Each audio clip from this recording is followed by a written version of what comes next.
Hey guys, it's Jane. Well, this is going to sound incredibly strange, but I don't know whether anybody even noticed, but I didn't manage to do a September wrap up, and now it's pretty much halfway through October. And the thought of doing a late one and then having to do another one in a fortnight just did my head in. So I've decided that what I'm going to do today is a Sept-ober wrap up. That's pretty much wrapping up everything I read in September and then the first 2 weeks of October. And then at the end of November, I can do a Ocvember wrap up. Yeah, anyway, just go with it. I'm obviously a completist of a strange and disturbing sort, but I've got 24 things to talk about today that I finished, so I really need to get on with it. So let's go. This is going to be super brief. All but one of these books I've talked about before in Friday Reads videos, so I'll mention them and then I will link below to the videos where I talked about them at more length. So if you're interested, you can go and check them out. But let's just run through what I read in September. The first two things I'm going to talk about are the two Kate Daniels books that I read in September, Magic Slays and Magic Rises, which is number 5 and 6 in these series. I'm really enjoying these books. There's only 1 or 2 more to go before I've caught up with publication, and so that's a bit disturbing, but I'm probably going to be reading the next one in the very near future because I've really been enjoying these. Then the next things are 4 books I read in September, which were number 2 in a series. So I read Fool's Quest by Robin Hobb, which is number 2 in the Fits in the Fool. I loved this book. I reckon Robin Hobb is just getting better and better and better. The sad thing is that you really do need to read these, I think, from the start. So we're now at the point where there's quite a lot of books to catch up with if you're not up to date. This trilogy, Fits in the Fool, is, I think, the 3rd trilogy that's basically following these characters. So if you want to start with these, you really need to start with Assassin's Apprentice, which is quite a few books back. But yeah, Fool's Quest was fantastic. There's one more book in this trilogy, and I'm so looking forward to finding out what happens in this story. The second one of these is the Daggers Path by Glenda Lark, which is the follow-up to the Lasker's Dagger, and this trilogy is, I understand, being called the Forsaken Lands trilogy. That was another great one. The 3rd one has yet to be published as well, so it's a bit like Fool's Quest in that way. The Ghost Brigades by John Scalzi, which is the second in the Old Man's War series. I was less impressed by this one. But I think I probably will still continue in the series. They're short and quick reads, and who knows, maybe the 3rd one I'll enjoy more than the 2nd one. Who knows?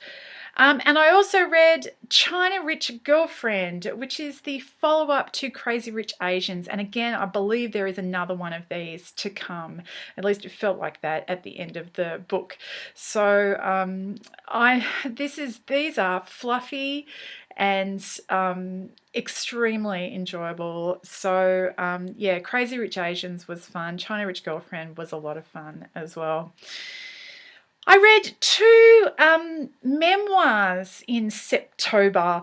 I read You're Never Weird in the Internet. You're Never Weird on the Internet, Almost, by Felicia Day. And I read Mao's Last Dancer from Lee Chen-sin. I'm so sorry. Last time I had to say that, I went and found out the pronunciation and practiced it before doing it on camera, and I didn't this time. So that was hopeless. So I'm really sorry. I'm not a great one for memoirs. And You're Never Weird on the Internet almost is much more memoir-esque than autobiography, in that it was, it's very selective about what it talks about. So Mal's Last Dancer, which is much more of a straight autobiography, which, starts with his childhood and pretty much goes through stage by stage what happens. Of course, they're completely different because they're two completely different lives as well. But both of those were interesting. Then I have got 5 books, which are the first book in series, which I read this month. And I'm going to be ranking these from the least enjoyable through the most enjoyable of this 5. So the first one to knock off is Emergence by John Birmingham, otherwise published under the title of Dave versus the Monsters. I wanted to like this more than I did. I don't think I'll be reading any more in that series. The second one is Staged to Death by Karen Rose Smith. This is cozy mystery. And cozy mysteries are cozy mysteries are cozy mysteries. And this one was fine. I'm not rushing out to read another one of these, but if I happened to have one fall into my lap and I was in the mood, it would be fine. Third one, Regulation 19 by P.T. Hilton. It's the first in a trilogy of kind of sci-fi adventure that was really gripping, and I almost certainly will be reading the next ones of those. The fourth on this list is Alana, the First Adventure by Tamora Pierce, which was my first ever Tamora Pierce, and I think I get it, girls. I think I get it because it was great. It's a middle grade fantasy story and I really enjoyed it, and when I get around to it I will make a point of picking up the rest of that series as well. The fifth one was God's War by Cameron Hurley, which I just loved, and I've borrowed from the library the second one of these, which is I think called Infidel, so that will be coming up shortly in my reading as well. Okay, then there are some books which are just standalones, so I've clumped them together. I read The Hour of the Star by Clarice Lispector, translated by Benjamin Moser. See, Michael, that time I had the translator down. Aren't you excited for me? And this was interesting. It's not very plot heavy. I kind of damned it with faint praise when I talked about it in my Friday reads, and I don't think it's not a bad book at all. It's just not my style of thing, essentially. So it's much more lit fiction than genre fiction, and of course my little heart is, a genre fiction heart, and every so often I stretch out, but unless there's a fair amount of plot, it just doesn't ring my bells. And so I'm glad that I read it, but it's just, it wasn't quite my cup of tea. The Book of Strange New Things by Michael Faber, which I ranted about at great length in one of my Friday Reads videos. And again, this is one that there were actually lots of good things about this book. It's just, it caught me on a bad moment, and it really pressed my buttons emotionally. So all I could think of to say were bad things, but that's not to say it's a bad book. So please don't be put off by my rant. It's a science fiction story about first contact in an alien world with Christian missionaries, and you don't get many stories like that around. So if that sounds interesting to you, go for it. Americana by Chimamanda Ngozi Adichie is beautifully written, but I really didn't enjoy the ending. The Lady Astronaut of Mars by Mary Robinette Kowal was a really lovely short story, and it's a science fiction story. If you are at all interested in looking up a science fiction short story, that's a great one to pick up. Dietland by Sarai Walker is a weird kind of chick lit gone wrong book with a body count, and I enjoyed it, and probably enjoyed it too much actually. Anyway, Killed by Nicola Griffith is historic fiction. I'm really going everywhere in this list, aren't I? I'm just all over the map. That's what I've been feeling like. I mean, it's always what I read, but that's really what I've been feeling like lately. So that's maybe no surprise. Healed by Nicola Griffith was historic fiction set in 7th century Britain. It's basically the time when Christianity is coming to Britain. There's also a lot of intertribal stuff going on, and this story it's beautifully, beautifully written. I just so fell in love with the world. Let alone the characters in this book. I actually emailed Nicola Griffith afterwards because she talks in the back of the book about that she'd started working on a sequel, but I hadn't heard. When I looked around, I couldn't find any information that there was another one coming out. So I found a link and I emailed her, and she emailed me back, and she said, yes, she is still working on the sequel, and there's a Meanwood, I think she said, is her working title for the sequel, but it's still not finished. So Nicola, go, because I'd love to find out the next part in Hild's story. The City in the City by China Mieville, which was fantastic. That is a crime fiction police procedural mixed with a science fiction story, and it was amazing. And I don't really like China Mieville as a rule. Everything else that I've read of his I have not enjoyed, but this one was spectacular. Okay, then there are 3 rereads.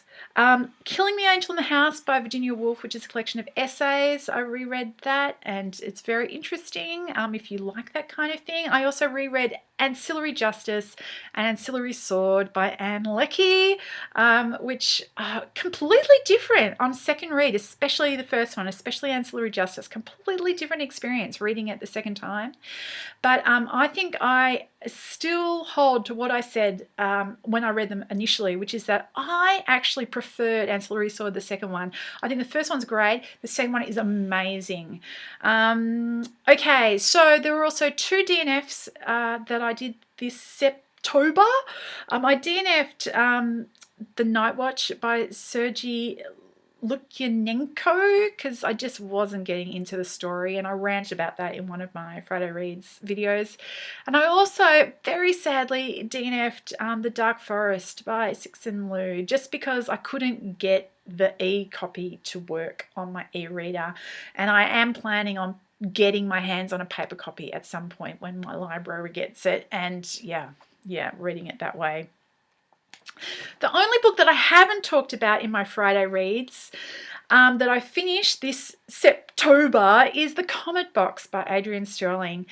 This is the second of the Adrian Stirling books that Tanya from List Obsessed Reader sent me earlier in the year. These are written by a guy who was actually her English teacher. And she was reading them and said she didn't really have anybody to talk about with them. And I said, pick me. And so she sent me the books, and months go past. But anyway, I finally read The Comet box. And it's a family drama. It's a YA. And it starts with the main character's older sister running away from home, essentially. So one night she's having this bust-up fight, verbal argument with her parents, really loud verbal argument. The next morning she's just gone. And months pass, and our 14-year-old point of view character doesn't understand what's happened and just wants his sister home. And she does eventually get picked up by the police and brought home just in time for Christmas. And we have a tortured Christmas with the prodigal daughter.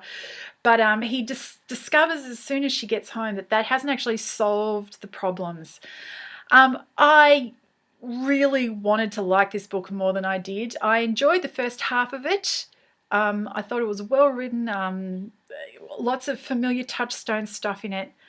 But where he went in the end of that story, I just, no. The moral of the story seems to be everybody is miserable, and that's just fine, and you should mind your own business, and confronting problems only makes things worse. So, I not really sure I can completely get on board with that as a sort of thematic intent.